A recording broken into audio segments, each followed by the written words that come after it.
सबसे बड़ा दान क्या है? प्राचीन काल से ही हमारे ऋषि मुनियों, विचारकों और विद्वानों ने इस बात का समर्थन किया है कि मनुष्य जीवन अपने आप में ही अद्भुत एवं महान है। ईश्वर ने पृथ्वी पर 84 लाख योनियों को बनाया है, जिनमें जीवात्मा भटकने के बाद मनुष्य का जन्म पाती है। इन 84 लाख योनियों में 30 लाख पेड़ पौधों की योनि, 27 लाख कीड़े मकोड़ों की योनि, 14 लाख पक्षियों की योनि, 9 लाख पानी के अंदर रहने वाले जीव जंतुओं की योनि और 4 लाख पशुओं की योनि में जीवन काटकर तब जीवात्मा को मनुष्य का शरीर मिलता है। इसलिए कहा भी गया है, दुर्लभम मानुषम देहम, अर्थात मनुष्य शरीर मिलना बहुत कठिन है। मानव योनि को सर्वश्रेष्ठ इसलिए कहा गया है क्योंकि इस योनि में जन्म और मृत्यु के चक्र से मुक्ति मिल सकती है।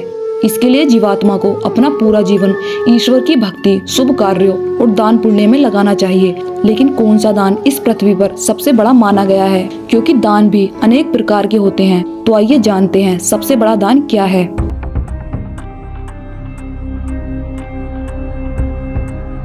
दान देना मनुष्य जाति का सबसे बड़ा और पवित्र कार्य माना गया है। दान को अपने जीवन का कर्तव्य समझकर दिया जाना चाहिए और उसके बदले में कुछ भी पाने की इच्छा नहीं रखनी चाहिए। अन्नदान महादान होता है, लेकिन विद्यादान को उससे भी बड़ा दान माना गया है। अन्नदान से मनुष्य कुछ समय के लिए तृप्त हो जाता है, लेकिन विद्यादान से मनुष्य जीवन भर तृप्त रहता है। ऋग्वेद में कहा गया है कि संसार का सबसे बड़ा दान ज्ञान दान है, क्योंकि चोर इसे चुरा नहीं सकते और ना ही नष्ट कर सकते हैं। ये दान हमेशा बढ़ता ही रहता है और जिसको भी प्राप्त होता है उसके जीवन को स्थायी रूप से सुखी बना देता है। शास्त्रों में हर तीर्थ पर्व पर स्नान आदि के पश्चात दान का विशेष महत्व बताया गया है। ऐसे अवसर पर श्रद्धा भाव से किए गए दान का फल अक्सर थोड़ी देर से मिलता है, लेकिन मिलता अवश्य है। भविष्य पुराण में लिखा हुआ है कि दानों में 3 दान सबसे श्रेष्ठ हैं। पहला दान है गोदान, दूसरा दान है पृथ्वी दान यानी शुभ कार्य हेतु भूमि का दान करना, और तीसरा दान है विद्या दान। इन तीनों दानों से मनुष्य की 7 पीढ़ी तक पवित्र हो जाती हैं। मनुस्मृति के अध्याय 4 के श्लोक 229 से 234 के मध्य दान के संबंध में महत्वपूर्ण बातें बताई गई हैं। जैसे किसी भूखे व्यक्ति को अन्न दान करने वाला हमेशा सुखी रहता है, तिल दान करने वाला अपनी इच्छा अनुसार संतान पाता है, और दीप दान करने वालों की आंखों की रोशनी हमेशा स्वस्थ बनी रहती है। भूमि दान करने वाला भूमि, स्वर्ण दान करने वाला दीर्घ आयु और चांदी दान करने वाला सुंदर शरीर पाता है। इन सभी दानों में वेदों का दान सबसे बड़ा माना जाता है। जो व्यक्ति आदर और सम्मान से वेदों को दान करता है और जो व्यक्ति आदर और सम्मान के साथ ही उस दान को ग्रहण करता है, वे दोनों ही व्यक्ति स्वर्ग में जाते हैं।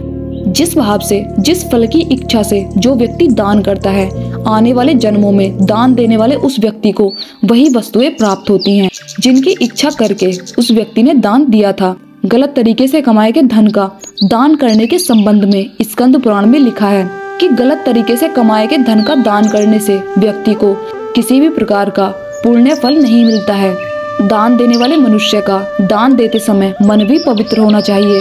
यक्ष ने जब युधिष्ठिर से प्रश्न किया था कि सबसे श्रेष्ठ दान क्या है, इस पर युधिष्ठिर कहते हैं कि वह दान सर्वश्रेष्ठ है जो उस व्यक्ति को दिया जाए जिस व्यक्ति को उस दान की सबसे अधिक आवश्यकता है, जो उस दान को अच्छे और सही कार्यों में लगा सके। ऐसे व्यक्ति को ही दान देना सबसे अधिक श्रेष्ठ है और वही दान पुण्य फल देने वाला भी होता है।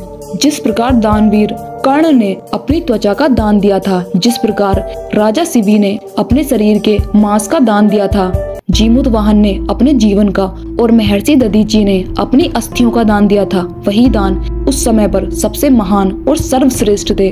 और दानवीर कर्ण तो अपनी दानवीरता के लिए इस संसार में विख्यात हैं ही। कहा जाता है कि जब शक्तिशाली वृत्तासुर को किसी भी तरह नहीं मारा जा सका तो उसके अत्याचारों से सभी देवता भयभीत होने लगे। तब सभी देवता ब्रह्मा जी के पास गए।